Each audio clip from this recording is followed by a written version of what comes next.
Hello friends, आपका स्वागत है मेरे यूट्यूब चैनल पर। तो आज हम पढ़ने वाले हैं नेट जेआरएफ का कुछ इम्पोर्टेंट टॉपिक है मौर्य साम्राज्य।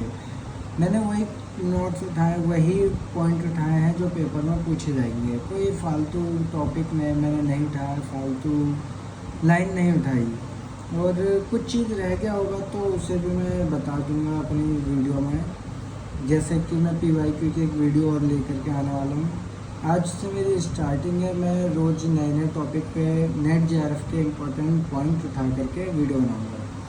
तो स्टार्ट करते हैं मौर्य साम्राज्य। मौर्य साम्राज्य की स्टार्टिंग हुई थी 322 ईसा वर्ष पूर्व से लेकर के 185 ईसा वर्ष पूर्व तक। मौर्य साम्राज्य ज़्यादा बड़ा नहीं चला था, लेकिन फैला बहुत था। ज़्यादा दिन तक चला नहीं, लेकिन इसका फैलाव बहुत हुआ। मौर्य साम्राज्य के बारे में जानकारी के कई सारे स्रोत हैं। जैसे कि पहला स्रोत आपको दिख रहा है कौटिल्य। कौटिल्य की किताब का नाम है अर्थशास्त्र। कौटिल्य की किताब का नाम अर्थशास्त्र, ज़्यादातर लोगों को पता होगा। इसमें प्रादेशिक एक वर्ड है जो कि मंडल प्रमुख होता है। सोमदेव दूसरी किताब है सोमदेव। सोमदेव ने लिखी है कथा सरित सागर। सोमदेव ने लिखी है कथा सरित सागर। सोमदेव की किताब कथा सरित सागर। तीसरा क्षेमेंद्र। क्षेमेंद्र ने लिखी है बृहद कथा मंजरी। क्षेमेंद्र ने कौन सी लिखी है? बृहद कथा मंजरी। पेपर में आया हुआ क्वेश्चन है, 2020 में आया था बृहद कथा मंजरी। चौथा है पतंजलि। पतंजलि की किताब है महाभाष्य, जिसमें चंद्रगुप्त की राजसभा के बारे में लिखा हुआ है। पतंजलि की किताब का नाम महाभाष्य। पांचवा विशाखदत्त। विशाखदत्त की किताब का नाम है मुद्रा राक्षस। बहुत बार पढ़ा होगा विशाखदत्त की मुद्रा राक्षस। इसमें घनानंद को अभ्यस्त करने के बारे में बताया गया है। चंद्रगुप्त मौर्य निम्न कुल के थे। इनकी माता का नाम मूरा था। उनकी वाइफ का नाम हेलना था। हेलना से विवाह करा। इन सब के बारे में उल्लेख किया गया है। ओके, आगे देखो, हम पढ़ेंगे बृहद शिलालेख, लघु शिलालेख और आरामाइक लिपि के लघु शिलालेख, ग्रीक लिपि के शिलालेख, बृहद स्तंभलेख, लघु स्तंभलेख। इम्पोर्टेंट है, पेपर में आए हुए क्वेश्चन है। बृहद शिलालेख जो है, बृहद शिलालेख कहाँ से पता चलता है, कहाँ से मिला है? शहबाजगढ़ी है पहला, जो कि पेशावर पाकिस्तान में मिला है। मानसेरा हजारा में मिला है। गिरनार गुजरात में मिला है, सुरक्षित है। धौली, धौली से क्वेश्चन आ सकता है, याद कर लेना। धौली मिला है पुरी, उड़ीसा में मिला है। जोगढ़ भी उड़ीसा में मिला है। कालसी देहरादून में मिला है। सोपारा थाना महाराष्ट्र में मिलता है। एरगुड़ी कुन्नुल में मिला है। एरगुड़ी कहाँ मिला है? कुन्नुल में। लघु शिलालेख। लघु शिलालेख में रूपनाथ मध्य प्रदेश में। गुर्जरा से क्वेश्चन आ सकता है, दतिया में मिला है, मध्य प्रदेश में ही। सहसराम बिहार में मिला है। भाबरू से क्वेश्चन आ सकता है, बेराट में मिला है। भाबरू का मिला है? बेराट। मास्की से क्वेश्चन आ सकता है, मास्की रायचूर दोआब में मिला है। ब्रह्मगिरी चीतलदुर्ग में मिला है। सिद्धपुर, ये भी चीतलदुर्ग में मिला है। जाटिंग रामेश्वर मिला है चित्तलदुर्ग में।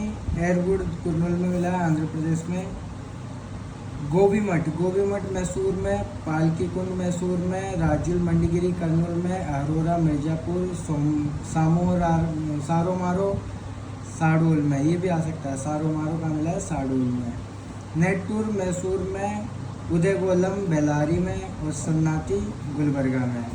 तो ये कुछ लघु शिलालेख थे जो रूपनाथ गुजरात, मध्य प्रदेश, गुर्जरा दतिया, सहसराम बिहार, भाबरू बेराट, मास्की रायचूर। भाबरू बेराट, मास्की रायचूर, ये आ सकते हैं पेपर में।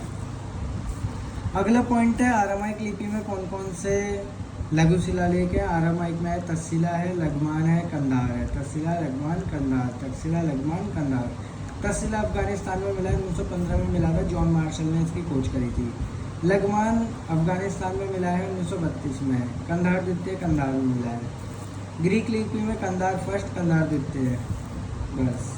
बृहद स्तंभलेख अगर जिसको लिखना है, इंपॉर्टेंट लग रहे हैं तो कॉपी में लिख सकते हो। इम्पोर्टेंट है, लग क्या रहे हैं, इम्पोर्टेंट है। जैसे मैंने एक बार देखा था, 2020 का पीवाईक्यू पढ़ा था, तो उसमें लिखा था बृहद शिलालेख दिल्ली टोपरा, जो कि हरियाणा में है। कहाँ पर है? हरियाणा, अम्बाला में। अम्बाला से फिरोज शाह तुगलक दिल्ली ले आया था। इस पे 7 अभिलेख है। क्वेश्चन ही यही आया कि कौन से बृहद स्तंभलेख पर 7 अभिलेखों की चर्चा है। दिल्ली टोपरा, इसमें आजीवक और निग्रोथों के बारे में, निग्रंथों के बारे में, स्वर्ण स्तंभ बोलते हैं इसे। दूसरा दिल्ली मेरठ। दिल्ली मेरठ है, फिरोज शाह तुगलक ने इसे दिल्ली में उठा के लिया। अशोक की छोटी लाट बोलते हैं इसे, अशोक की छोटी लाट। तीसरा है लोरिया राज एक है लोरिया नंदनगढ़ और एक है लोरिया अर्राज। दोनों मिले हैं बिहार के चंपारण में। बस अर्राज में सिर नहीं है, शीर्ष विहीन है, लेकिन नंदनगढ़ जो बिहार के चंपारण में मिला है उसमें सिर पर शेर और मोर है, सिर पर शेर और मोर है, जो कि सुरक्षित है और सुंदर भी है। औरंगजेब का लेख भी लिखा हुआ है। पांचवा है रामपुरवा। रामपुरवा भी बिहार के चंपारण में 1872 में AC कार्लाइल ने इसकी खोज करी थी। छठा प्रयाग स्तंभ। प्रयाग स्तंभ जो है कौशाम्बी में है, अकबर से इलाहाबाद जाता है प्रयाग स्तंभ को। फ्रेंड्स बहुत ही इम्पोर्टेंट है, ध्यान से लिखना और अच्छे से पढ़ना। नेट JRF के लिए ही क्वेश्चन बनाए थे मैंने। लघु स्तंभ लेख पहला है सांची सारनाथ कौशाम्बी। सांची सारनाथ कौशाम्बी। रूमनदेही और निगलीवा। रूमनदेही निगलीवा। सांची सारनाथ कौशाम्बी, रूमनदेही निगलीवा। सांची में संगभेद को रोकने का आदेश दिया है। सारनाथ में संगभेद है।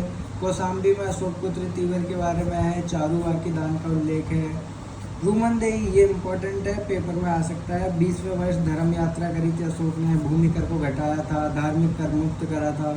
बुद्ध को शाक्य मुनि कहा है। किस स्तंभ लेख में बुद्ध को शाक्य मुनि कहा है? रूमनदेही में। किस में कहा है? रूमनदेही। निगलीवा। निगलीवा में बुद्ध को कनक मुनि बोला है, कनक मुनि। बुद्ध को क्या बोला है? कनक मुनि, निगलीवा में। और रूमनदेही में शाक्य मुनि। इसमें कनक मुनि स्तूप के पास है, बुद्ध को कनक मुनि कहा गया है। ओके फ्रेंड्स, बहुत ही इंपॉर्टेंट नोट्स है। आगे के नोट्स मैं अगली वीडियो में पढ़ाऊँगा, ज़्यादा बड़ी वीडियो कर नहीं सकता।